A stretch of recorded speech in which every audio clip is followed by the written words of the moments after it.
How long has it been since you had poutine? Well, maybe 3 weeks ago, I had a version of poutine. Didn't give you heartburn?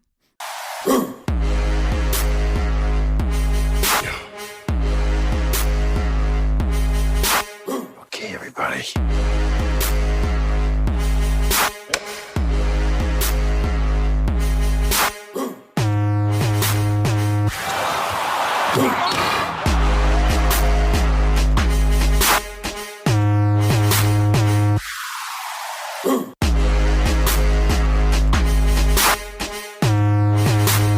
What time is it? Game time! Entering the 1997-1998 NBA season, the Chicago Bulls had won 5 championships in the previous 7 years. But as they sought their second three-peat, the future of the dynasty was in doubt. Not really. As preparations began for the 1997-98 season, Jordan and the Bulls granted unprecedented access to a film crew for the entire year. As Michael Jeffrey Jordan was preparing to conclude his time with the Bulls, 3 friends in Toronto were about to graduate from university. This is their jibba jabba as they go through the ESPN Netflix docu-series The Last Dance. Welcome to Jordan Ain't No Joke, Episode 5. I'm your host, Sammy Younan. As for today's introductions, since these episodes of A Jordan Ain't No Joke covers the end of the Bulls dynasty and the end of The Last Dance, we'll focus on endings. Tupac died on September 13, 1996, while Biggie died on March 9, 1997. Which of these tragic endings hit you the hardest? Hey everyone, I'm JT, and I would have to say I would go with Biggie. Like Biggie was the greater loss for me in terms of his impact on hip hop. Not to take too much away from Tupac, but I think Biggie had a much greater impact. Yo, I'm DC, and I'll have to say the same. For me, Biggie had just more of a musical impact on me around that time, and always kind of been a little bit more East leaning. Well, yeah, we're all East Coasters, so I think that would have been natural for us to to get into Yeah, that beef and side with the East. But we were also in Toronto then, so we didn't have we weren't part of the East Coast West Coast beef. Like we saw it, but we could also just chill. You know what I mean? Like we didn't have to get We were involved. chilling with Maestro Fresh West, so it was all Oh yeah, back. that's right. We were Yeah, sliding yeah. our backbones. yeah. But we still identify eastward, right? Like either culturally being Chinese, being more in the east coast of things. Like you relate more to like a New York style of things as opposed to California, and just being from Scarborough Yeah, I mean too. California was kind of this fantasy land across the continent that we consume culture from, but didn't really seem attainable in any way, or something that we could really get into the same way that we would with the East Coast stuff or identify with. Yeah, well, the New York City stuff too was like tougher and rougher because I think they had the winters like we did, right? So Yeah, you kind of exactly. are forced to like work indoors. Where I find like when you're like in LA or California, you start typing up that screenplay and you're like, it's kind of nice outside. Maybe I'll just dip into the pool for a bit. Oh yeah, there's something to be Yeah. said about seasons, right? I think the seasonal time changes have a really big impact on the way you think and the person you become. I think, whereas in California, it's kind of sunny more or less throughout the year, and those Canadian winters, you get inside, you become more contemplative, and it's a different thing. And that reflected in the NBA as well. The Eastern Conference was always like bang it, bruise it, defense, low scoring. First one to 80. Western. That's right. Remember that? First one to 80 in the Yeah, East, first one to 120 in the West. exactly. Yeah, Western Conference, run and gun, fun and sun. Showtime. That's right. So we'll keep going with Showtime and pick up on episodes 9 and 10 of The Last Dance. This is the end, my friend. So we'll start off with 9, and as per our tradition, who's got a title for episode 9? I mean, one of the titles that I that I came up with that just introduces the whole episode is "Black is the New Black." Because first, like Reggie learned as a rookie not to mess with Black Jesus, Yes. and then when they faced off with each other, Black Cat was really introduced, and that's interesting because it's not really that's a nickname that's associated with Jordan, but it doesn't stick with everybody really. Miller is trying to make it work though. Like he's like a kid with like a new pair, like some slang or something. Like he's trying to make it work. Like everybody, let's use the word fresh. Like you know what I mean? Like let's refer to Jordan Right. as the Black Cat. I'm like, I know we could just call him Jordan or like Air Jordan or the other things. Like we're good. Thanks, man, for coming out.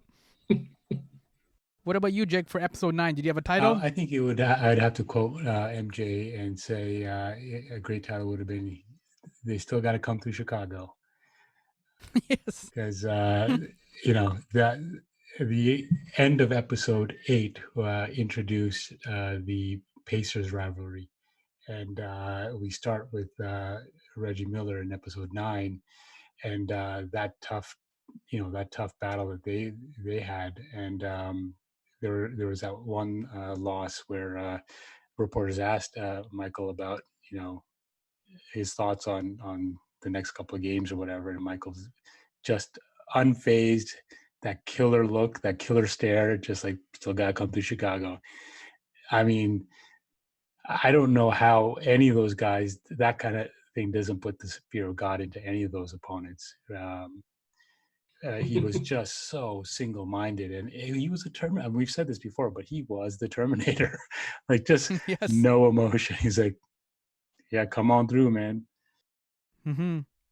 Do you miss those Pacers teams? Like we talked about before, how like the Knicks had some really interesting teams, and we hated the Knicks, but they had some decent teams. The Bad Boys obviously won 2 in a row, but we never really ever talk about like the Pacers. They kind of seem like they got left off of the conversation. Is that fair, or do you guys miss the Pacers, or have a hankering or craving or care about the Pacers?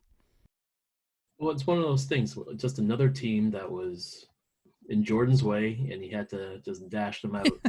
But when you go back and you think about it, it's like there are incarnations, different kind of rosters that are. When you look back, you're like, oh, that was a pretty neat roster, right? Back in the day when they had, what's his name, Chuck. They call him the Rifleman. Oh, shoot! I got a blank too. Okay, we'll call him the Rifleman. Okay, Chuck. I forgot what his name is, but shoot. But yeah, there was that. I mean, Reggie was always a mainstay, but you had Chuck, and he had he always got fired up. He would get in hot streaks, and then even just to this team that they faced in '98, that was a really good team, right? You had Mark Jackson, you had you had Jalen Rose, Chris Mullin, thank you, Chuck Person. Jalen Rose. They had Chris Mullins. Like it was a deadly team, actually. Oh, for sure, and this goes back to some of the other episodes too, where they talk to these other Bulls rivals, and I think a lot of them felt that they had really great teams that just completely have been overshadowed by Jordan and the Bulls, and watching this series and looking back and seeing some of those familiar faces, and it's like, oh yeah, man, I forgot how good Stockton was. Like Yes. Stockton and Malone too, like that duo was they were amazing. And especially Stockton, I'd completely forgotten just how good he was. I don't think he ever won a championship, but he was No. He was solid, man, and especially in those series against the Bulls. Well, he's all-time assist leader. That's right. So, yeah. And it doesn't seem like, I think it's at a point where he's hard to chase. Yeah. Just for that. And he's like one of the top 5 or top 10 in terms of steals all time as well. That's right. right. Like, so That's he right. was like, yeah, he's deceptively like, he looks like an ordinary white dude, right? Like somebody that shops at Costco. There's even footage of him, like when he was going to the game that they were going to play. Like he's got the minivan, the kids are coming out. Yeah, he looks like a suburban doctor. Like, yeah. Yeah. And Sammy, you had mentioned that in the Dream Team documentary, like when they were over in Barcelona, everybody wanted everybody's autograph, but like Stockton's just walking through just like another tourist. Yeah, because like Magic would come out and all the people would be screaming Magic, Magic, and then of course Jordan would try to get out and it'd be all Jordan, Jordan, Jordan. Barkley would come out, it's Barkley, Barkley, and then Stockton would come out and everybody's, I don't know who that is. So they just waiting for like Larry Bird or somebody to come out, and it was just like, but he's also rocking the shorts too. Like he liked those shorts off the court. Yes. What about you, Sam? Do you have a title for this episode? Yeah, I called this one Flu and Blue. Obviously for the flu game, which they mentioned, but also because Blue, which was just kind of like the emotion, because it also focused on Steve Kerr's arc, which I don't think a lot of people know, with his dad passing away and how his dad passed away and stuff like that. That was a really good question that the director asked, which was like, did you and Jordan ever talk about your dads? Because both of their dads got shot. That was Kerr's tears now. You know what I mean? Like the last couple of episodes when we saw Jordan talk about like winning and like needing a break and all that kind of stuff. This was Kerr's emotion. And it was like, oh man, that's heavy. Yeah, I have to say, like, I didn't know much about Kerr's family history. And I wondered, why this storyline became so prominent at such a late stage in the series. And, upon first watch, I felt like this kind of felt like it was coming out of nowhere. But then you see why the filmmakers did it, because it was really setting up the final episode and what a key role Kerr played in leading up to the big win. So it just made the ending that much more emotional and fulfilling, because they'd set up Kerr and his backstory in such a beautiful way, in a touching way, and then connected it to MJ as well. So I thought it was fantastic and just really heartbreaking. Yeah, that section was really well done. Like, I think the way they went through some of the other players, maybe besides Scotty, they just kind of like kind of breezed through it. Not enough, like, didn't sit on it enough to kind of really get a sense of their emotions. Well, Scotty and Dennis, but yeah, I was tearing up when I saw Kerr talking about it. Yeah, and Kerr's got such an unusual like background. Not even just that his dad got shot over in Beirut. One of the themes throughout the whole, especially these last 2 or 3 episodes, was that Kerr was just as aggressive and just as like he played angry young man just as much as Jordan did.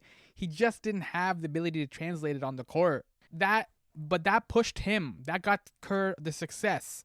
That's why he won the 3 championships with Jordan. And then later on, he won the 4th one with San Antonio the next year. So he got a 4-peat, which Jordan never got.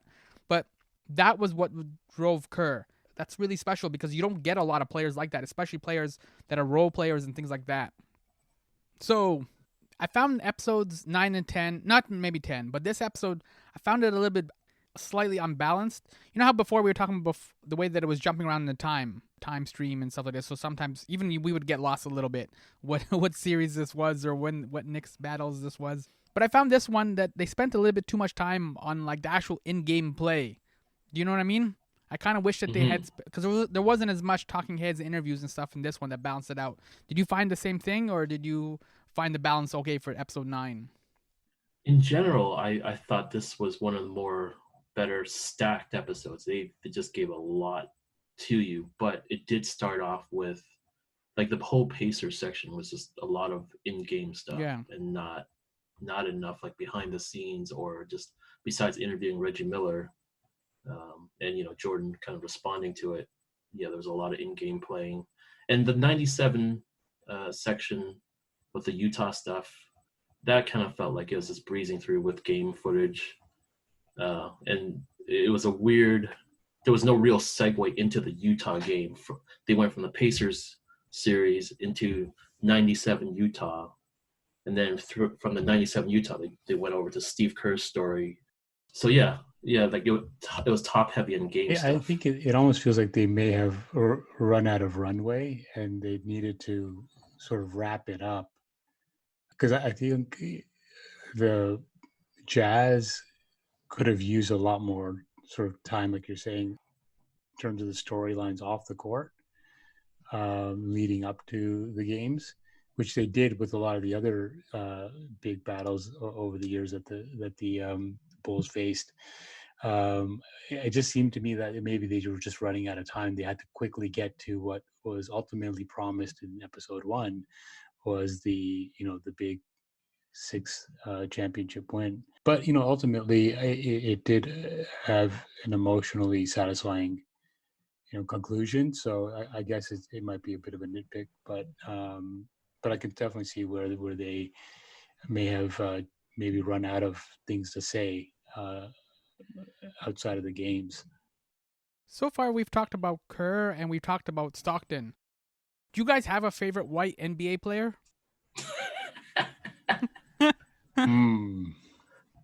Dude. Mm. Larry Bird is an obvious one, but we can put Larry Bird aside. Yeah, I was going to say you'd have to put Larry Bird aside. Because I don't mind Chris Mullin. Yeah, like and McHale, you gotta put those guys aside. McHale, yeah. It's funny, but then once you get past dudes like that, then everybody else is sort of like they're a little comic relief in a way. Steve Nash, right? Well, are we talking about in the past or just overall? I'll give you overall. But mainly like an older player too, though. Like if there's somebody like, I mean, we are kind of talking about the 90s, but if there is like, in general, if there is a great white hope out there. I think Tony Kukoc was the big great white hope. Yeah, for Krause. Yeah, I mean, like, yeah, there's always gonna be dudes who are just excellent players. But if you say your favorite player, it's hard to kind of say like you want to root for the underdog white dude because most of them are underdogs. Yeah. And so it's kind of like, I think of guys like even Tom Chambers in a way. Yeah. Dan Marley was, yes. I think he's a guy who people don't talk about enough. Thunder Dan. Because that guy, he was about 6'6". He could defend. He could score. He could shoot the three. And his game was tight, like it wasn't like when you would watch guys like Rex Chapman who had a decent game, but there's just didn't have the same level as a Marley. But Marley never reached like that superstardom kind of a level. Yeah. Anybody else? Anybody got like their favorite white dude? What were you, Sam? Thunder Dan is a good one. Yeah, I mean, I know we kind of took him off the list, but I always just was partial to Chris Mullin. I always thought he got a raw deal in Golden State. He was like the Dominique of the West Coast, basically. Dominique Wilkins. You know what I mean? Like, they never really properly build around him. And even when he did get to the Pacers, he was kind of like, he had a little bit less in the tank at that point, Yeah. So, well respected, but not much love. No. Or not loved enough. It's funny, like, I know now, like, the last couple of years, Golden State's been in the finals, and they've won a number of years, and Curry and all this stuff. People forget there were some dark days for Golden State back then. For decades. Yeah, I know. So, like, everyone's celebrating now, but I'm like, yo, man, keep that past alive. Yeah. Like, I think prior to their first win a few years back, it had been 40 years since they won a championship. Yeah. Well, one team that finally got into the finals was the Utah Jazz. And then, of course, this is the first time that they play the Bulls. We got to talk about the flu game or the food poisoning game. So, because this was the other highlight of, and this is why my episode was called Flu and Blue. This was an insane story. I mean, I had no idea that this was actually the food poisoning game and not the flu game.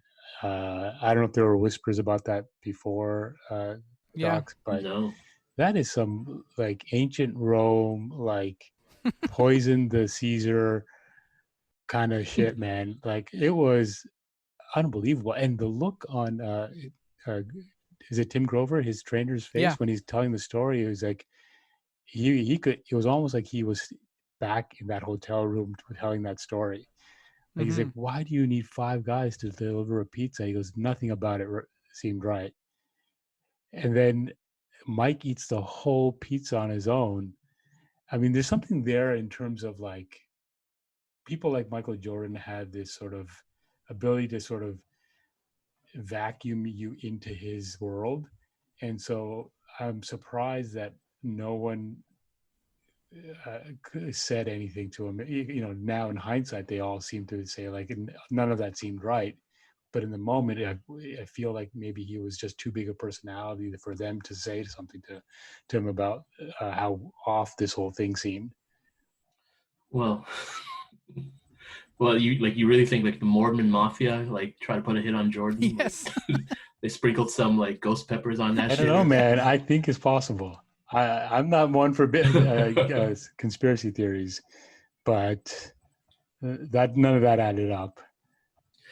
Well, I mean, you know, the director tells like the more extended story Okay. of the situation doing his media circuits, right? So, I mean, the whole idea behind the pizza was because Mike Jordan's crew, they all ate dinner without him.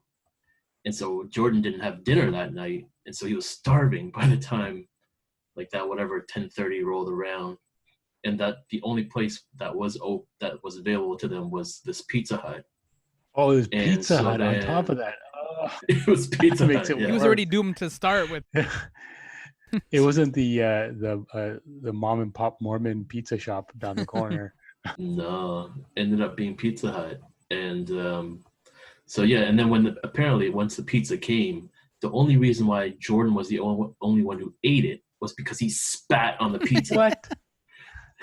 He was so pissed off that the other dudes ate before without him. There's like nobody else is eating this pizza. What? That is insane.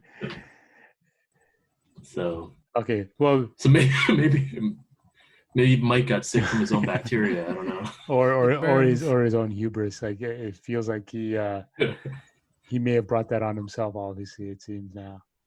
Wait, so Denny, you No. you don't think it like somebody poisoned it? You think it was just maybe the pizza was not cooked, or was it the flu, or what are you suggesting? Okay, because the story, like the pizza guy came out and he told the story, his version Oh, he of the did? story.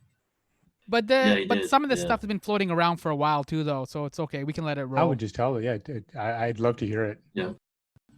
No. Okay. So yeah, so where do you stand then? Do you think it was food poison, or do you think that the cheese was not properly cooked, or? Who knows, right? But I mean, it could have been the thing he ate that afternoon for all we know. But you know, the pizza guy, he actually came out and told, like, to do his media circuit. You know, I mean, well, the media has been curious, so they tracked him down, and he told the story that he was actually a Bulls fan, and when he was working at Pizza Hut, and they knew the call came in for the Marriott Hotel, which they knew like a lot of Bulls players were staying at. And he's like, oh, shoot, like maybe this could be for one of the Bulls. No, none of you fuckers are making this because you're all rooting for Utah. I'm going to like make sure this pizza gets made right. So he said he made sure the pizza was cleanly done. And then he went with the delivery guy. And so he remembers there's only two of them at the door. Now, whether like other hotel staff were there with them to escort them to the door, you know, he doesn't remember that part. But so he's saying the pizza's clean, man. I didn't try to poison the dude. If anybody was going to, wouldn't have been me. No, man, I don't believe him. 100% that pizza was poisoned. They put something on there. I think it was poison too. In fact, I think this September there's going to be a new 10-part docu-series about the pizza. He delivers. Each episode's about each slice of that pie. Yeah, I don't know. I think something was. I think it would be so random for him to get that sick unless something happened. I just feel, but that's just me, you know, indulging myself in the conspiracy theory of it. I mean, it possibly, very most likely, was just a coincidence. The other thing to think about. Nope. The other thing to think about is that, you know, if Michael's, like, I wonder what, I'm assuming his diet was pretty clean, especially during the playoffs. So if he had suddenly decided to just wolf down an entire pizza on his own, I imagine that could have messed him up too. Yeah. Also, did the pizza always guy possible. mention what was on the pizza? Just out here. He said it was a pepperoni pizza. Whoa, okay, this is getting even weirder. Because that's a pretty simple It's a standard pizza. Like there's something fancy happening there. No, but all it takes is like dude not washing his hands after whatever, wiping his nose, and you're done. Or his butt. Or his butt. Most likely his butt in this situation. Yeah, man. I don't trust him. But at the end of the day, Michael did play, and that what ended up becoming a legendary game for the ages. So what do you guys have to say about the game itself? It's weird because there's two things. One is, Jordan, he just willed that victory. But then the other thing then is like Utah ended up losing that series, so it doesn't speak too highly of them. Like you couldn't even beat like a flu Jordan. You know what I mean? Like that was technically your one shot, your opportunity to like do it, and you couldn't even pull that out. So there's a commentary on the Jazz as well that a lot of people don't kind of acknowledge. I'll have to say it is weird, and I don't know if the Jazz's coach was being facetious or not, but he was being interviewed after the game, and he's like, "Oh, I didn't know he was sick. Am I the only one who didn't know he was sick?" And he just seemed completely unaware, and that too, I think, maybe says something about the team. Yeah. So the coach was Jerry Sloan. He's the first Chicago Bull to get his number retired. And so the way he played is the way that Jordan played in the flu game. He didn't have a lot of talent, but he had all heart and all guts, and he was all elbows, and he kind of pushed and was like a bruiser, and he just kind of rumbled through things. Sorry, he was like a 7-time like all defensive team kind of dude, and he was Jordan's size, 6'6", 195, but he averaged like high rebounds too. And so that's the thing. Like, I wish people asked him about that or like drew that analogy like after that game, because I felt that was like very similar to his game, and like I think he was just shocked again. Like that's what I'm saying. Like the one of the sub narratives was like the Jazz suck, because I'm like, if you can't beat Jordan with the flu or food poisoning, I'm gonna go with food poisoning. Then it's like you guys need to like have a heart to heart. Like you guys need to have a team meeting and sort this out. I think you also get the sense that Jerry Sloan had a bit of a dry wit as well, because then in the following year, there was a similar kind of press conference where he said some funny stuff that we'll get into. Yeah, that's right. Yeah, I do feel like watching Michael play in that game. One of the things that really struck me, and they've done this before, is the strategy involved in having him play that sick. The whole idea for him was like, just use me as a decoy. And they did that before in other series as well, or after. And it's just another great insight into sort of what goes into playing the game itself. There's a lot. It is a chess match. Exactly. There's a lot of strategy and thought that goes into this stuff that, we may see sort of, practices where they're shooting jump shots and practicing running up and down the court, but you rarely get an insight into the mental part of it and the stuff you gotta, the basketball smarts part of it. Yeah, that flu game, Jordan had 38 points, 7 boards, 5 assists, 3 steals, and That's 1 crazy. block. So Jerry Sloan is right. Like, was he sick? Yeah, it's true. It's a valid question. Really is. Like, I mean, I think it might be valid that he did not know, because if he's, if they're in deep prep mode for this game, he may not be paying attention to what's going on in the press. And then, Jordan plays the way he does, so why would he think that he was sick? You know what's kind of weird? Like a kind of off note, that team, that Bulls team, one of the members was Bison Dele. You remember Bison Dele? No, I don't remember. I'm drawing a blank. Tell me. Bison Dele, he was he was a player who came in, and he wasn't named Bison Dele when he came in. His name was something Williams. I'm just drawing a blank right now. And That sounds like Meta World Peace when he came in as Ron Artest. Yeah, but he ended up having a fairly troubled life later on, and then there was this whole mystery about he disappeared basically. Oh yeah. And all they knew was that him and his brother and I think a female companion went off on a boat. At sea, right? Yeah, that's right. Yeah, so and it was only I think the brother who came back. Oof. But yeah, I forgot how that went. And he- like, what That's the another details documentary were. right there. And he was Well, part, yeah. he was part Yeah, of that for Bulls sure. team. He was part of that Bulls Oh. team. It was a really short Mm-hmm. stay, but yeah, That is crazy. yeah. How does But anywho, Jordan's flu game and that will and that domination? How do we compare that to some of the like Pippen's ailments throughout the series? The migraines, the bad back, those kind of issues. I know Pippen did like the best that he could, and in a way, Pippen represents us how we normally would play, or calling sick at work or whatever it is. Like, I'm not feeling it today, I'm out. Whereas Jordan's like, yo, we're doing this. So how do you compare those two, or can you compare the two? I mean, I think what it comes down to that is literally the thing that sets Jordan apart. You know, that is that final piece that sets greatness apart from, you know, the average or even the exceptional.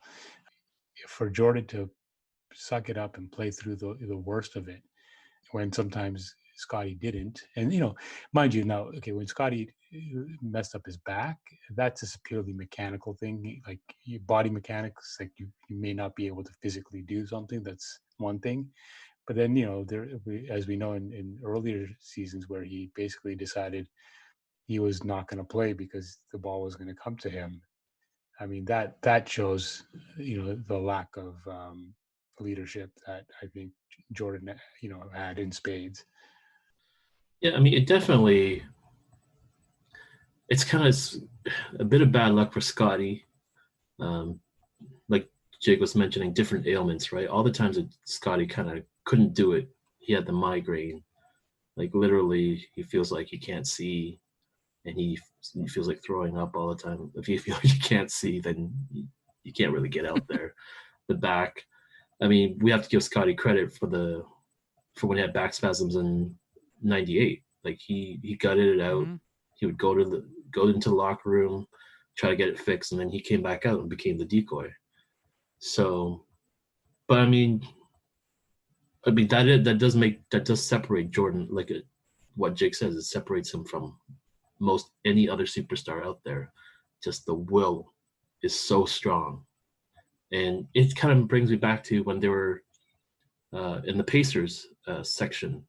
It was like right before Game 7. He's sitting there in the locker room.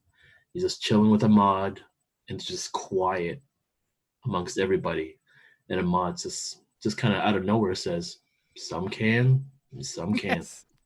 And Jordan's like, "Some can, and some Yep. can't." It's just the way it is. But finish the line after that. He's like, "Don't tell Scotty Burrell that." That's right. Remember? He's like, Yep. "We already know that he can't." So Yeah. For Scotty Burrell. even worse than Scotty Burrell is Byron Russell. We got we got to talk about Byron Russell because that dude, he set himself up for failure. Yep. Marked for death at rookie season. Yeah. Like, why don't you have the will to live? Like, he just basically committed suicide. Yep. And that was one of the other titles that I came up with for this episode was Byron Russell makes the list. as the episode recalls, that's when Jordan was retired at the time. He's just coming in to kind of practice and hang out with the Bulls, and the Bulls are just about to face Utah, and so he just went to say hello to Karl Malone and Stockton, and Byron had to open his big mouth. What did he say? He said, "Why? Something about why did you retire? I wanted to guard you or something like that." Like he was like, "Yep, I wanted to shut you down." Basically, was what Yeah, he was yeah. saying. Like I wanted the chance to show you how good I am. Is what he's basically saying. right. He was trash talking Jordan, which A, you never do, and then B, he also probably got a little cocky because Jordan was retired at that time. Yeah. So he thought he got a caught. little soft, or maybe the body wasn't fit. So he got double cocky. oh, he ain't coming back." Yeah. Yeah, exactly. Yeah. So, but yeah, you knew too. Like, I wish they had a shot of like Karl Malone and Stockton afterwards when like after that moment happened, and just the way that they kind of like yelled at Byron No. Russell because it was like, remember that when they were playing the Orlando Magic, and then Nick Anderson said something like 45 or 20, 45 and 23, and then Horace That's Grant's right. like, no man, shut your Stop. mouth. Well, another great example of that is of of other players knowing and truly understanding what Michael Jordan is when Larry Bird Mm-hmm. had that stoic look on his face, and the entire stadium is just erupting, and he's like, "Oh no, Yeah. guys, you guys need to chill." And that is actually one other thing that I wish they'd spent a little more time on, is just this idea of Jordan playing against Bird as a coach, because Mhm. they had such great interesting history, and there's a little bit of it where after the end of the series, Larry comes by and congratulates Michael, and Michael is still talking shit to him, Yes. and He said, "Fuck he you, said, "Fuck bitch," you, bitch." Yeah, Yes. for making After he lost the me. series. yeah. Yeah. He said, for making me work For so making hard. me work so hard, and but it just goes to show, like, that sort of generational difference, right? Because, like, he came by, paid his respects, and and took it on the chin like a man. Mm-hmm. And to be fair, they're buddies, They right? are, So for they sure. talk smack to each other all Of the course. time. I mean, that's clear. Like when Michael says that, you can totally tell that's coming from a place of love, almost, right?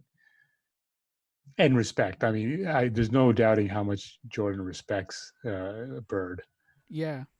I think too because Bird also like, he had that face because Bird was also known for doing stuff like that as well, for getting those last minute shots or a steal or something to swing the game. So Bird was also one of those guys that until the clock said 0-0-0, it's not over. Like it doesn't matter what the score is, Bird will find a way.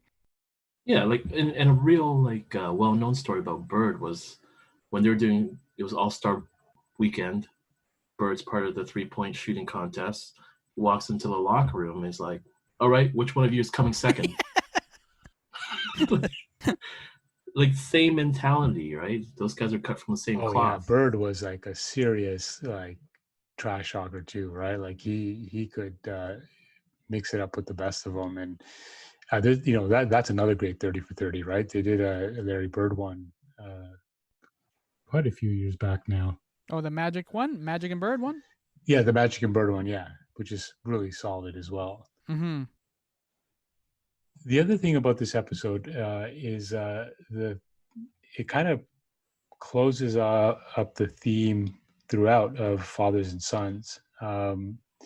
We get to learn more about obviously Steve Kerr's connection to his father and Jordan and Michael Jordan's situation with his father, but also Jordan's security guys. It was interesting that Michael had surrounded himself with an entourage that were older than him, were just like sort of old guys who he felt he could learn from and who he felt could keep him kind of on the straight and narrow, Mm-hmm. which is, that's no small thing, right? Because when you're catapulted into the stratosphere like that, it's very easy to have an entourage filled with like your dramas and turtles and just Your high school buddies.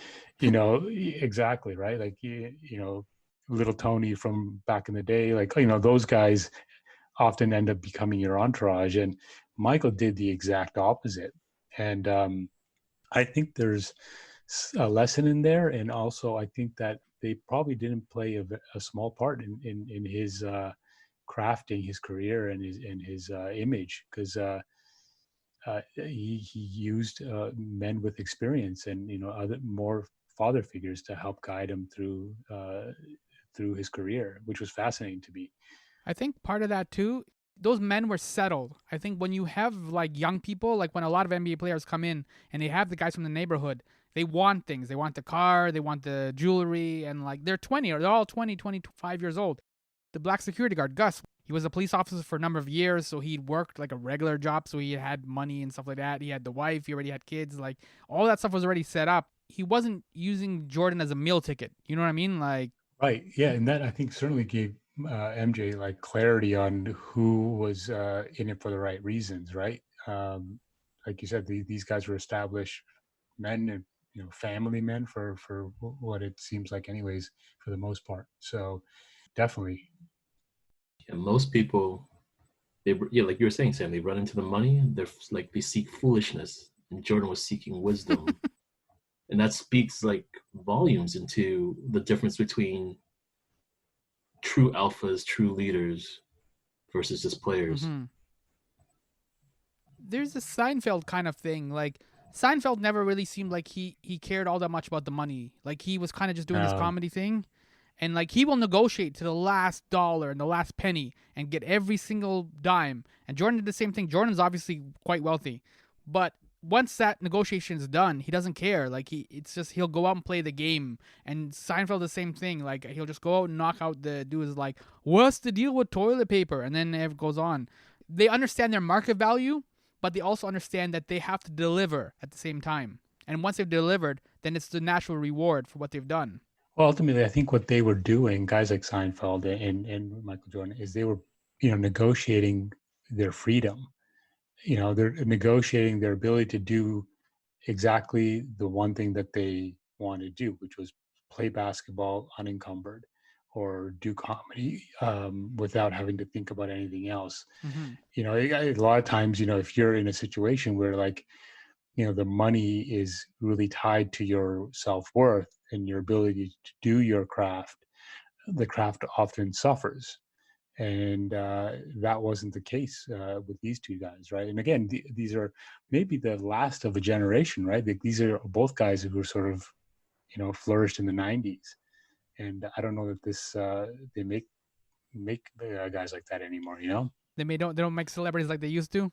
They do not. They do not. Are you saying Seinfeld's the Michael Jordan of comedians? No, I'm not making that direct comparison in those terms. I'm just saying they have a similarity in that. I'm not saying that he's the Michael Jordan of comedy necessarily. Maybe in terms of his business dealings, potentially, but in terms of the money and how it played into their craft, I don't think. I think there's a fair comparison in terms of how they see money. Like Seinfeld doesn't flaunt his cash, or it's not really about that. He still does regular gigs just to do the work. And it's not about, hitting the road because he still needs to pay off his jet or whatever. Right on. But, what if he was the Jordan of comedy? Would that be so bad? I would say he isn't. But... He's not. He's not. He's not. So wait, before we go on to episode 10, then who is the Jordan of comedy? Dave Chappelle? Chappelle. I think Chappelle. I think it'd have to be 100%. Chappelle. Yeah, I think so. Do give up how much? 50 million? Yeah. Because he didn't want to like sell his soul? Because he just wanted to do his craft, yeah. Yeah, he just wanted to be himself, and they were offering him a lot of money not to be himself. Yeah, I think if we had to make that comparison, Denny, I think Chappelle would be the Jordan for sure. That I think is a hands down 100% for me. A little bit of a tangent. Just watch his last two specials on Netflix, and if that doesn't tell you that he's the GOAT of comedy, then I don't know what would. You're talking Bird Revelation? Bird Revelation, and what was the other one called? I can't remember now. But actually, Equanimity. I can't pronounce the word. Equanimity and something. It's like, it was a long title, but and there's actually a third recommendation. Again, it's so he was awarded the Mark Twain Prize for comedy. The speech, right?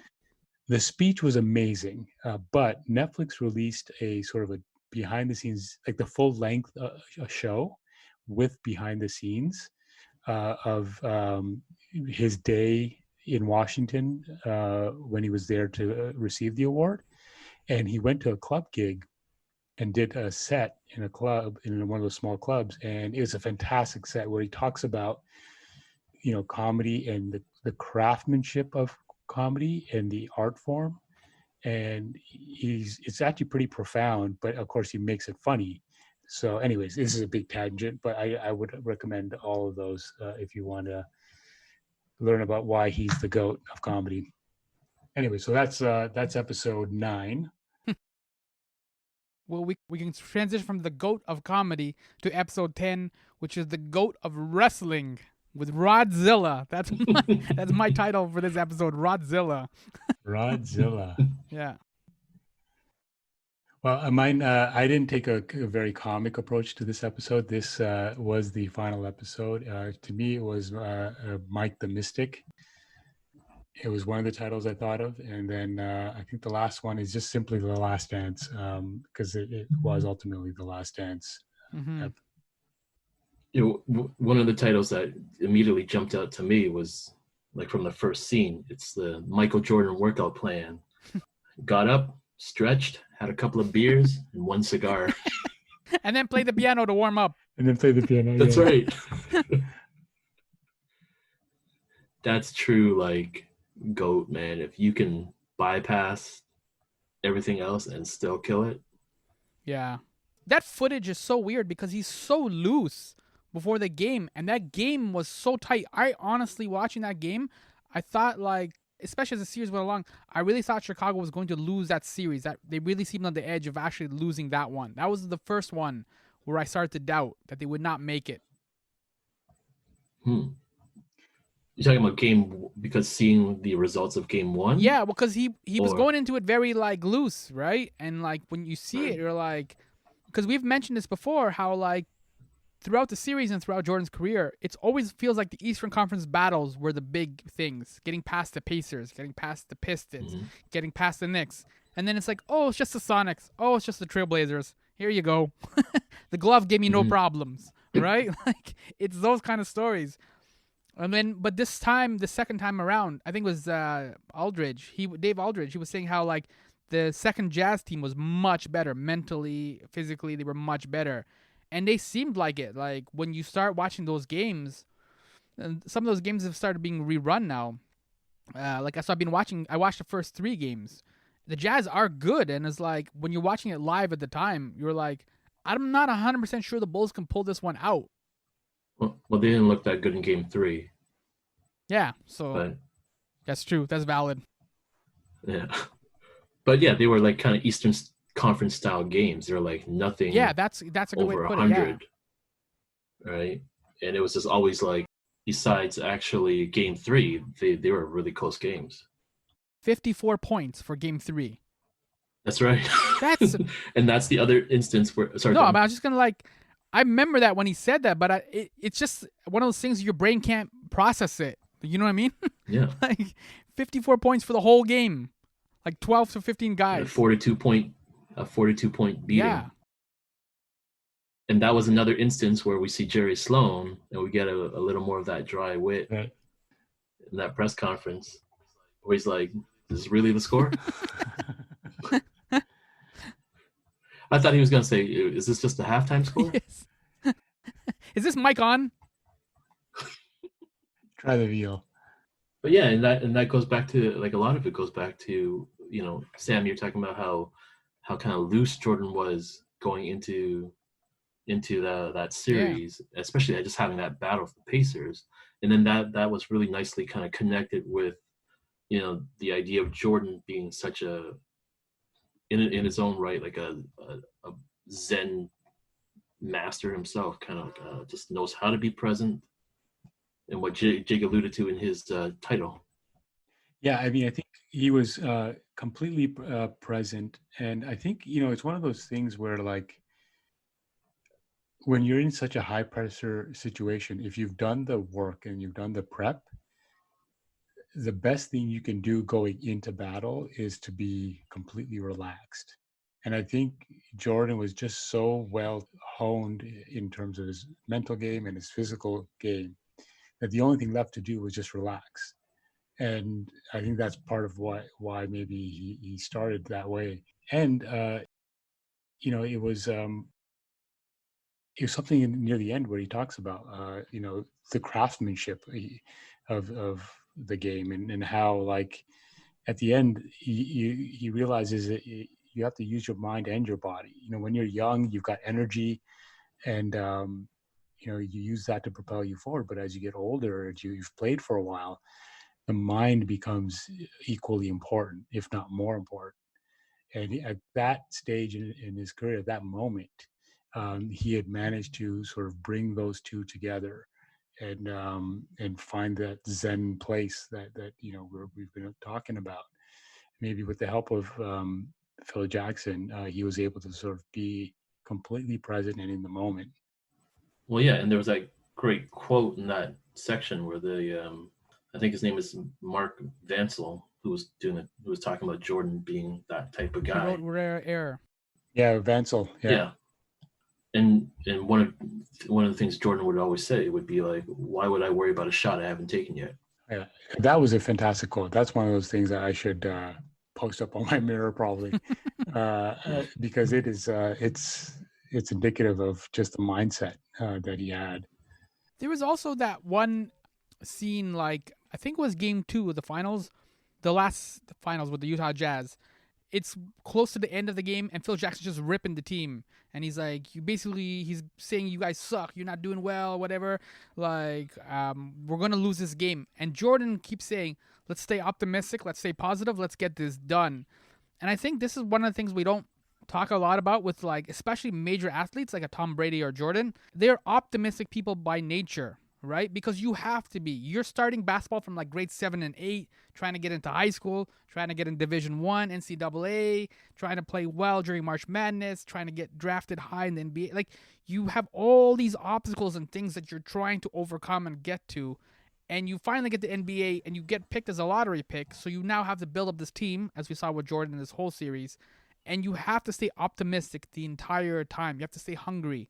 And that was, I think, Jordan, to connect back to like the stay present, was that Jordan was able to stay present, but also stay optimistic in the present moment. And that's a huge thing that we kind of overlook.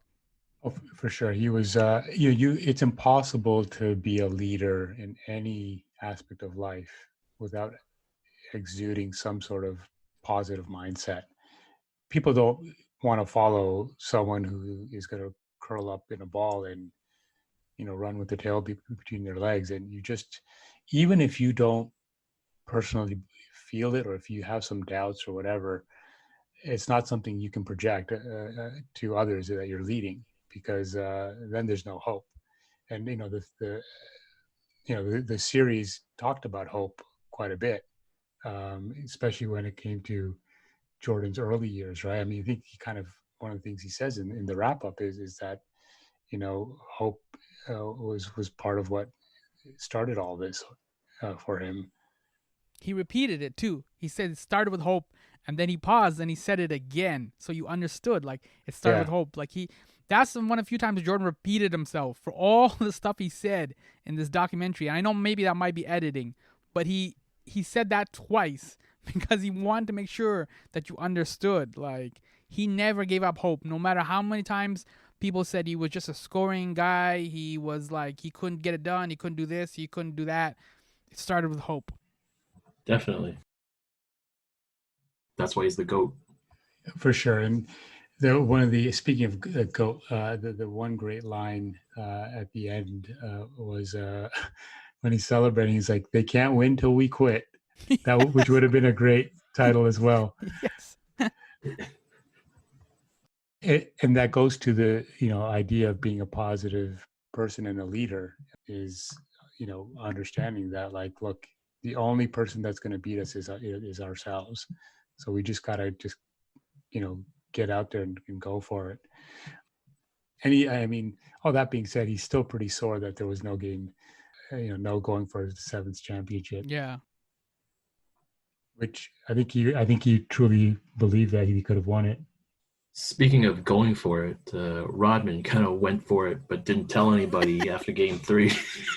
Wow, it was amazing to see Coach Jackson just completely dress him down in that practice when he came back. Did you guys catch that? When the camera was kind of far away, but he basically says to me, They were all in the huddle? Yeah, they were in the huddle, and he said, "You've embarrassed us. You've what was the can't remember the exact phrasing, but you've brought disrespect to our name or something like that. Like that was pretty rough. Yeah. No, that was sarcasm though. You read that as sarcasm? I read that as sarcasm too. Yeah. Okay. Yeah, because it started off with like he addressed one of the players. Right. His name was Dickie Simpkins. That's right. Yeah. He's like, "Oh, you weren't here, right?" We all like. He basically said we all paddled him in the butt, and because he brought so much dishonor and whatever he said, but then that's when and then Jordan chimes in, but that was a good like amount of money or something like that. That's a good amount of coin, and he's like Rodzilla. Yeah, that's right. Which is Sammy's title, right? Because that's a great name though for wrestler, Rodzilla. Yep. Like I'm like, why didn't he keep that after he like retired or like moved on from basketball? He should have kept rolling with that.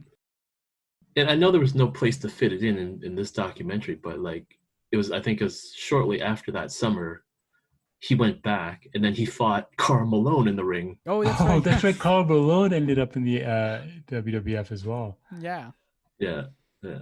So. But his name wasn't as cool as Rodzilla though. Yeah. I wonder if did he come out as the male? He must have. He must have. Got the uniform and the sash. They didn't have that. What game was it? It was the first time that the Jazz played the Bulls, and Pippen shut down Malone, or he blocked a shot or something, and he said, "Mailman doesn't deliver on Sundays." That's right. Remember that line? I can't remember what the shot was or what. Like, yeah, Pippen did something. I was like, but it's funny because we talk about Jordan all the time. You could say that the mailman doesn't deliver on Sundays, and then Karl Malone can't like go back and revenge. He doesn't sharpen the knife like Jordan. But if you said 45 ain't 23, I'm like, oh, you just signed your death warrant. Do we remember if that was the 98 season or the previous season? I thought it was the previous season, the first time they played the Jazz. Because I mean, Pippen was joking, right? Like obviously, so I think he was a lot healthier. Yeah. But I remember that it was a great line from Pippen. He usually doesn't chip in those ones. But I think Karl Malone won MVP that year. Yeah, which is why Jordan got angry. So that could have. That's why he was angry. Yes. Yeah. So I guess that was the revenge. But Jordan kind of took the Zen Buddhism stuff to be present and stuff like that.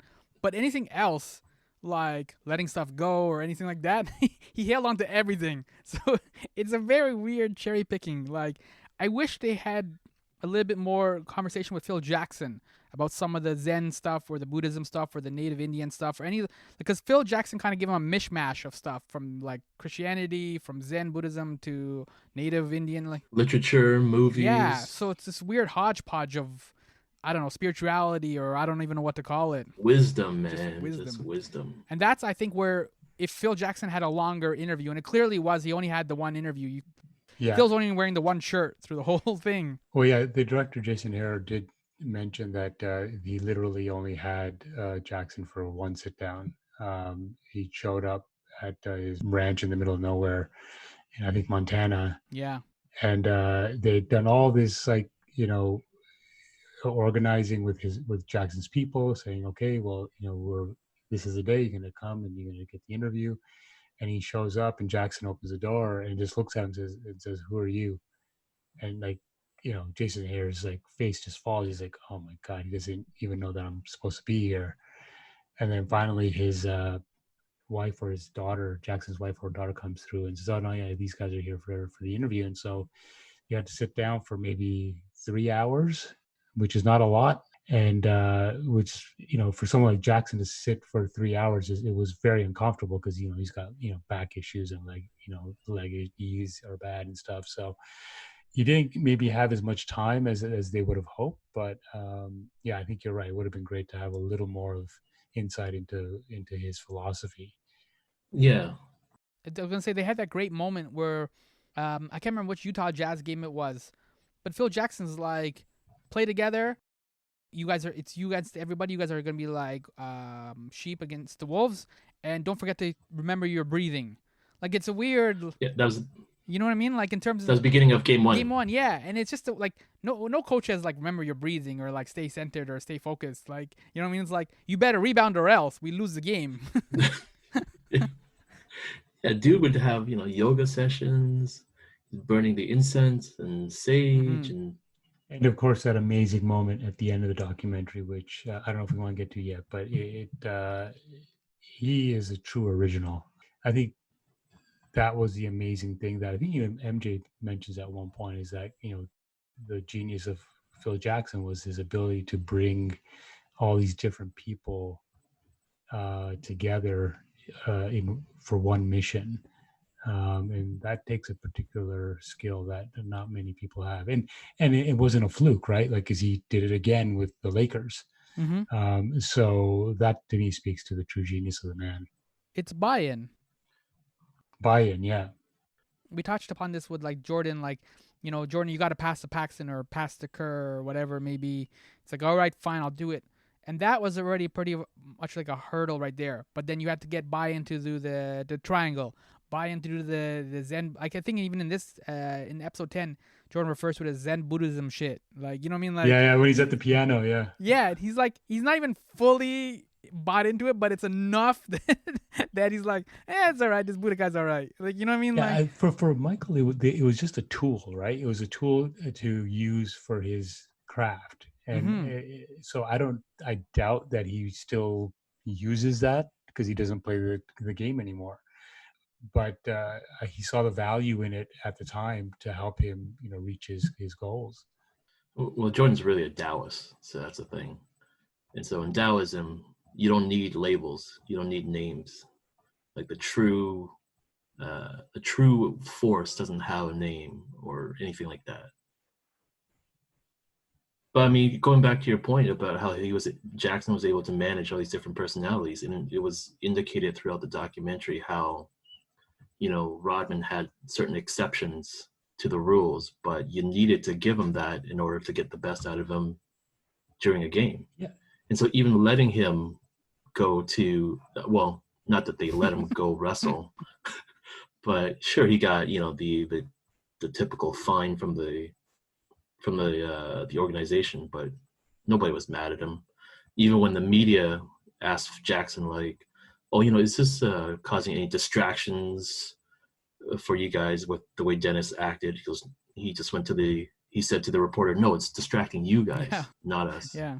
Right. And then what happened? No, go ahead. Finish that. Go ahead. Well, and then what happens in Game 4? Rodman has 14 rebounds. Yeah. So he did his job. He's a total enigma. Like, it's just, and I don't think Phil Jackson would have tolerated that from anyone else because of what you just said, Denny, is that he came off this WWF thing and just has an amazing game and delivers. And in an earlier episode where he was off on his Vegas, trip and comes back, and again he out practices the whole team. He was just a complete enigma. That was his version of the Zen Buddhism thing. You know what I mean? Where like that's how he needed to focus or clear his mind or whatever the phrase you want to use. But once he kind of like went to Vegas with Carmen Electra, he's like, all right, I'm good, guys, now. Like, I can play. Like, once he finished being Rodzilla, he's like, I'm good, guys, I can play. And I think that's, again, like the genius of Phil Jackson. I don't know if they ever actually said it out loud, but I think him and Rodman did have that silent agreement or that silent contract where, like, look, I know you're going to go rogue on me. That's fine. But when the game starts, I expect you 100%. And like Denny was saying, to Rodman's credit, he delivered every time. Jackson would have made a great filmmaker, I bet, like a great film director. Oh, for sure. Well. Yeah, that's a great point. That is, what he did was essentially what a great director does, right? Yeah. But Phil Jackson, as a director, before everything wraps up, before you have the wrap party, you got to have Game 6. You guys have any impressions or feelings or concerns or hopes and dreams after watching Game 6 and that epic last shot? So where do you guys stand on the push-off? He didn't push off. No. No. The pizza was poisoned and he didn't push off. Costas, I think, had it, said it best. It was just like a maitre d' showing a dude to his table. Showing him out the door. Bob Costas, I miss his use of the language. Like, it's just so perfect. Such a perfect description of what happened. And yeah, his momentum was already taking him that way. Yeah. A push-off, his body would have reacted way differently. Yeah, from one angle, push-off looks harsh, but then if you check out the other angles, it's just like, excuse me. Yeah, Jordan had that line before they even showed the push-off or the lack of a push-off where, like, he said that Byron Russell plays on his toes. Yeah, that was amazing. That was Right. amazing that he had that insight. That's the kind of stuff I just love, is that he studied the shit out of that guy. And Because he then was on the just, list. he was on the list. Exactly. He was on the list. So he marked his target, man. And it was Well, you see fantastic. that later on too, because like he said, Karl Malone didn't keep an eye on the weak side, right? That's And right. so he was able to steal the ball at the end there. And Karl Malone's teammates, the Jazz teammates, usually yell out Jordan coming on the left or whatever. That's when you watch a game, you can hear them yelling out stuff like screen and stuff like that. There's codes and things that they yell out. His teammates let him down at that point. So Yeah. I was also weird, like that was a weird mental lapse. It was like two mistakes. I don't think people really caught that. Like the Jazz players around him mentally lapsed because whoever was supposed to be guarding Jordan didn't really kind of like scream out, and then Jordan steal the ball and like taking off. It did indicate like a lot of flaws in their setup, especially I understand that they were trying to isolate Malone, but I guess maybe everybody was in a rush and they're all just kind of all the other guys, they were just want to run to their spots and isolate Malone. But I'm surprised Stockton, who was feeding Malone the ball, he was just maybe he was rushing as well because he could have called out, "Yo, Jordan's right behind you," It's like, or not do the pass. yeah, right? yeah. It's like a horror movie, right? Like it's when you're watching it at home and you're like, don't go into the basement, but she can't hear you, so she goes in the basement. I'm like, well, that's what you get. Jason's around the corner. Yeah. So one of the things I did want to touch on with these last two episodes is just the filmmaking itself. We've talked a lot about the amazing soundtrack in this series, and these final two episodes actually used very little needle drop music. It became much more, traditional film score, which really helped with the emotion and the drama of, I guess, to help create this big finish. And it culminated for me in those single piano notes as Jordan's sitting on the bench and talking about how he just quieted his mind, and you just get that long silence before they win the game. It was just a great piece of filmmaking. And the other thing was that they'd built up just how crazy that stadium was with the fans, and you really got a sense of just how intense it was in there. But then at the end, when they try to communicate just how shocked the fans were, they cut the still images. Up until now, they're using just video footage or most of the film footage, and then it just stops with these amazing still images of those, and this lets you soak in the sheer disappointment in their eyes. And it was devastation, not even disappointment. Yes, devastation. And it was just great filmmaking. And then we come out of it with I think it's a Pearl Jam track, right, Sam? Yeah. Present tense. And what is it called? It's called Present Tense, which is everything that we've been talking about. And it was just a great finish. Yeah, and even right, it actually the finish was great, and even the intro to Game 6 was great because there was that section where they were interviewing, or at least the assistant trainer for the Bulls was talking. His name was like Wally Blaze or Blast. I don't know how you pronounce that name. But then it's like they're still in the locker room, and Jordan's lying down. He's got his eyes closed. He's still got his like civilian clothes on. And then Wally's like, it's like watching one of those documentaries where the lion's just hiding in the shade. Might see a kill today. That's like crazy. That's amazing. That's crazy. And then they got it. They got that kill.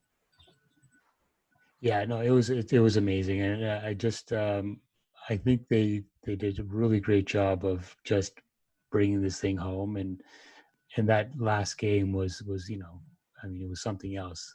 With just it's one of those iconic images. That shot goes down in history in terms of many iconic moments that he gave us throughout his career. But it was a great way to finish it off. Rodman was great. He's like, I know he's not passing. There's no Kerr. There's no Paxson. He's like, yeah, that's right. He's like, gonna shoot this fucker. Yeah. Rodman knew, and the way he was speaking, you could tell he was not lying. You know how sometimes you can't tell if people are being accurate or whatever. He's like, no, that's exactly the emotion that he's feeling at that moment. He's like, all I gotta do is maybe rebound this if he doesn't make it. And the other conflict of that game was Pippin's back. Yeah. That's Right? right. He mashed it up after the first. I think it's the first play. Did that? His back was already mashed up, and he did that dunk, and he landed really weird on it. And so, he couldn't really contribute that much to that game. But again, we went back to that strategy, right? And Michael was saying, like, okay, we just need you to come out and just be a decoy. And and if that's all you do, that's all we need. And the rest of us will pick up the slack. But he was like, we cannot do this without you. It's amazing. It's just amazing to see, and to credit Pippin's credit that he did it. And I imagine that was pretty tough for him and the team. Well, yeah, but statistically speaking, too, Jordan scored 45. The rest of the team scored 42. The only other player in double. The rest of the team. Yeah, the only other player that had double figures was Tony Kukoc. He had like 15 points. Wow. So. What a game. Yeah, it was as close as a one-man show you can get. These two episodes too, they mirror a number of key like Nike commercials. Like there was the one where Bob Costas is talking about Jordan fatigue and he's hitting the back of the rim. The Pacers game that he should have won, but it rimmed out. Like there's that commercial where Jordan's like walking to a game and it's slow motion and he's saying something to the effect, "I have failed over and over again. I've taken this many shots at the end of games and they've all fallen out or rimmed out or whatever, but I keep hitting shots and I keep hitting, and even though I fail, that is why I succeed."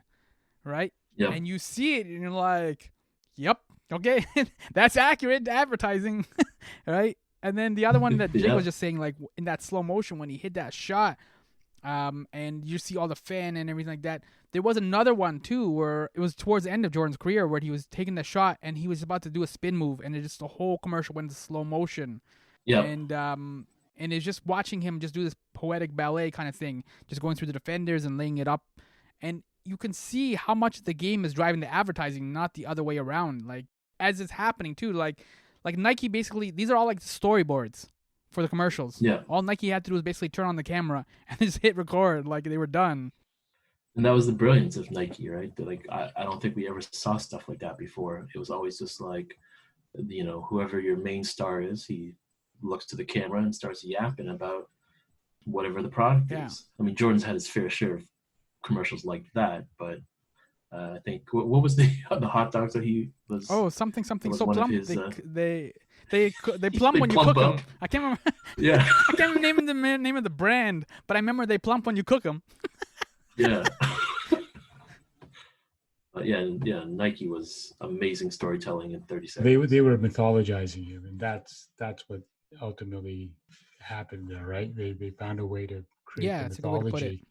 And I think that was probably the first time that's ever happened. And now everyone does it. But Nike and Michael's collaboration was the first time you saw something like that. And I want to point out, too, like, Kerr said a really good point when he said, they were talking about that one time out, and then Kerr's, like, being all goofy. He's like, yo, just pass me the ball. I'll shoot it. I can get it, whatever. But Kerr, before he says that goofy line, he said he realized that Jordan knew that the camera was always on him. So it's like Jordan, like I'm sure for the year of this whole year of just having the cameras follow the Bulls around, it didn't faze Jordan because he was already kind of used to it. I'm sure partly that's why he signed off on it. He's like, whatever. It's just another camera. It's not like cameras just following me around for the first time. But I think because he had the cameras on him, he learned eventually to think cinematically. You guys were talking about how like Phil Jackson would be a good like film director. Jordan, I think, learned how to think cinematically. And you see those moments and stuff, and that's why the Nike stuff works so well. And why at the end of Game 6, when he let that that wrist just hang there for that extra beat, we're like, of course man, like showmanship. Yeah, he was joking around afterwards, and the piano was like, I had to push it with those two fingers, whatever, because I was like falling short. I'm like, whatever, son. You know it, I know it. Like you knew that the cameras are on you, and you just wanted to let it hang and just let everybody know I'm the GOAT. Well, that's one of those rare situations where I don't know how to put this, but it's like there's nothing more poetic than the truth. Yeah. Right. I mean, it was true that he was tired as hell because he had to carry the team that game, and his shots were going short. But at the same time, it was just the right moment. And yeah, I'm sure he would, like you said, he was aware of it too. Mm-hmm. But he needed to do that also. So it's just like that's the truth. Yeah. Like that's just like they call Paul Pierce the truth. No, that's the truth. That's a good way to put it. Right? Yeah. But he did it throughout his entire career, though. Like the shot against Georgetown, starting from there, against in March Madness, like just poetic moments after poetic moments, like just truths. And like you look at that stuff, the Lakers 91 shot where he switches hands midair. You're like, it's just there's no argument, there's no rebuttal for that. You're like, yep, that's it. Like I don't know what that is, but it's like, yep. Yeah.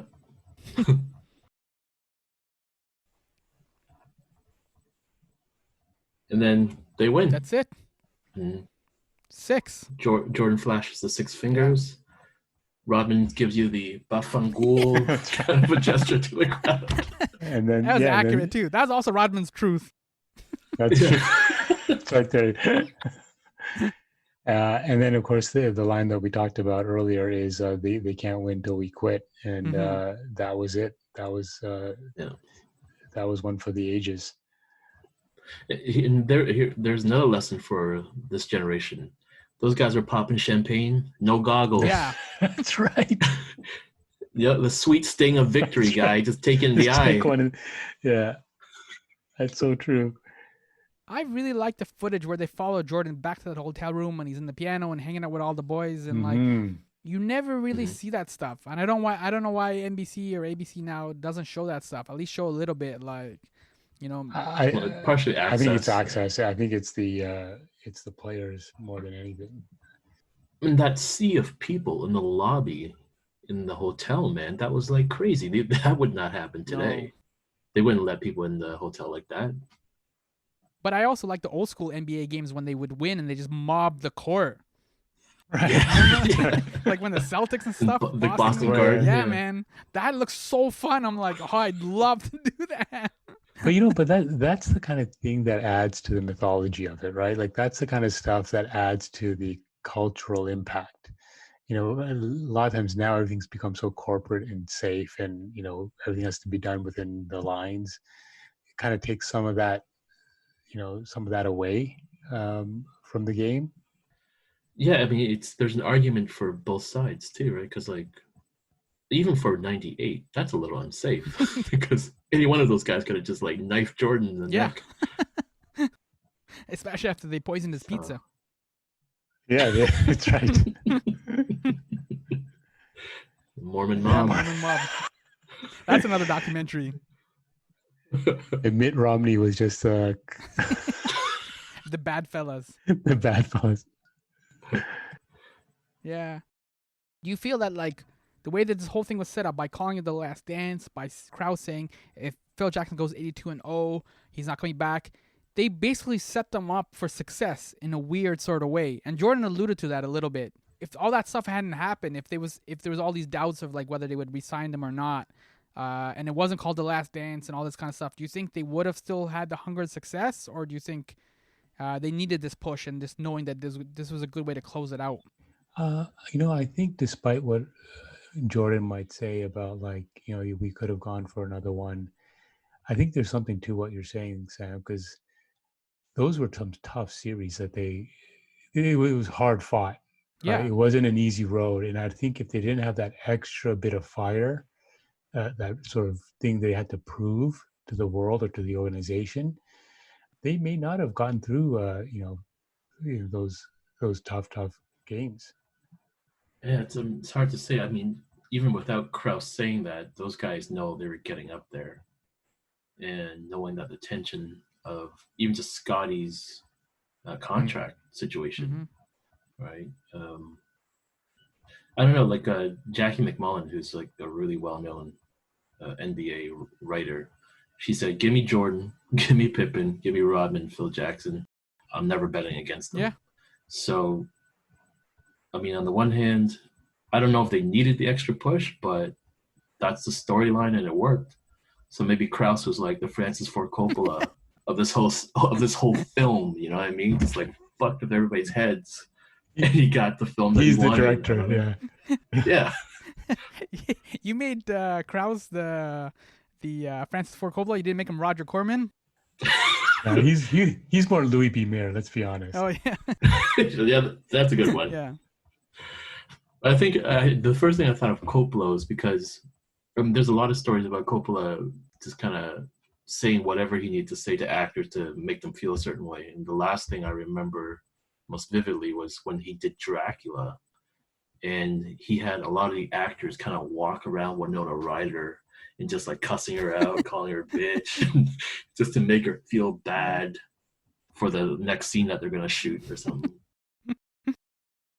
Should we wrap it up then? Should we say goodbye to The Last Dance and talk about the coffee can scene? Yeah, I mean, that moment was just not only poetic for the men who were there in the moment, but just for the documentary itself. It was such a great way to bring this all together. And Phil Jackson talks about how his wife was a social worker, and that she would perform this ceremony where you would write down your greatest fears and then put them in a tin can and then burn them. And so we had the team do this, and it was very emotional. Sorry, but they wrote down what the team meant Right, to except them. yeah, in this situation that Phil asked them to write down what the team meant to them, and and Michael comes and he actually writes a poem that was apparently very touching and moving, in which no one will ever know what that poem was except the men that were there, and that to me was beautiful. It's the Pulp Fiction suitcase. Yeah, man. that's right. It's that glowing suitcase. We'll never know what was in that burning tin can. And what's amazing is that it basically shows what a bond these men had. It ultimately, made their experience something that no one else could ever really repeat. And it was just the most poetic way to end the series. And then the filmmakers come back to where we started, with Jordan at the window smoking that long cigar, and he gets up and he walks off screen like some old cowboy walking out into the sunset. It was just a beautiful moment. And not only goes back to the beginning in that way, he also goes back to the intro of Jordan, kid fresh out of North Carolina, talking about how he's hoping that he can just help create a team that's respected like the Lakers, the Celtics, the Sixers. But with that, and Jordan had a really great moment. Sam, what was he saying about hope? It started with hope. It started with hope. Yeah. And then he said it started with hope, and he said it twice. And then he said all I needed was one little match to light that fire. And that was really great going on visually with the whole coffee can.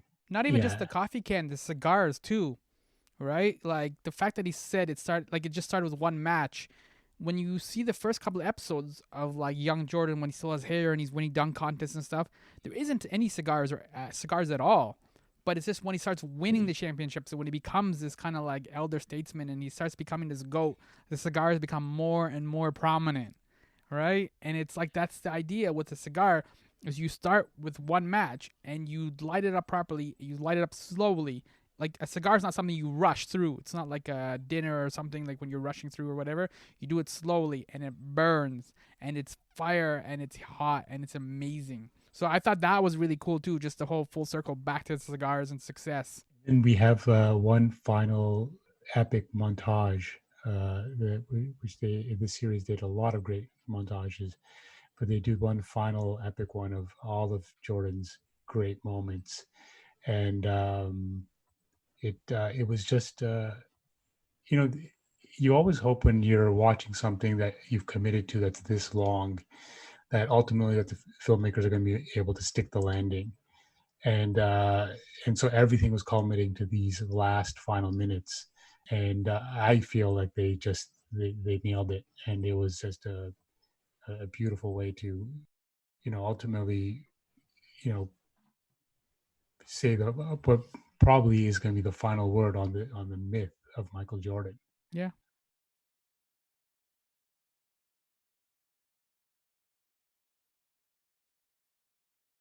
It's rare too that Jordan gets an opportunity.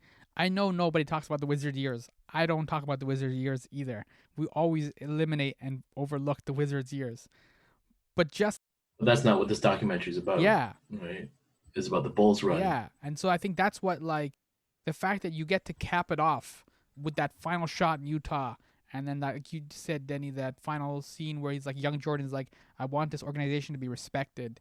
Like, you don't ever get to end this way. Kobe did a lot for the Lakers, but he played a regular meaningless season game. Everyone let him score 60 or 60 something points, and then he went home. Like, you know what I mean? You don't get to go out on top.